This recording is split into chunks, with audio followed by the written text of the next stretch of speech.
దేవునికి స్తోత్రములు. మీ అందరికీ నా వందనములు. ఈరోజు దేవుని వాగ్దానము. నేను మొరపెట్టు దినమున నా శత్రువులు వెనుకకు తిరుగుదురు. కీర్తనల గ్రంథం 56వ అధ్యాయం 9వ వచనము.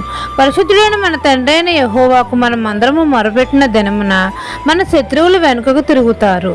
మన భారం యెహోవా మీద వేసినప్పుడు తండ్రి మన భారంను తీసివేసి ఆయనే మనల్ని ఆదుకుంటాడు. తండ్రి నీతిమంతుల మొరను వెంటనే ఆలకిస్తాడు. శ్రమదినమును మనం కృంగినప్పుడు చేతగాని వారం అవుతాము. కాబట్టి మనము శ్రమదినమున కృంగిపోకూడదు. మన తండ్రి సర్వశక్తిగల దేవుడు. తండ్రికి మోకాళ్ళుని మనం ప్రార్థన చేయాలి. దేవుని యందు నమ్మిక ఉంచి తండ్రికి మొర పెట్టాలి. అప్పుడు తండ్రి వెంటనే మన మొర ఆలకిస్తాడు. మన శత్రువులు వెనుకకు తిరిగేటట్లు చేస్తాడు. దేవుడు మన పక్షమును ఉండి యుద్ధం చేస్తాడు.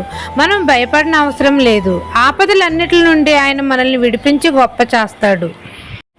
మన శత్రువుల గతి చూచి మన కన్నులు సంతోషించేటట్లు చేస్తాడు.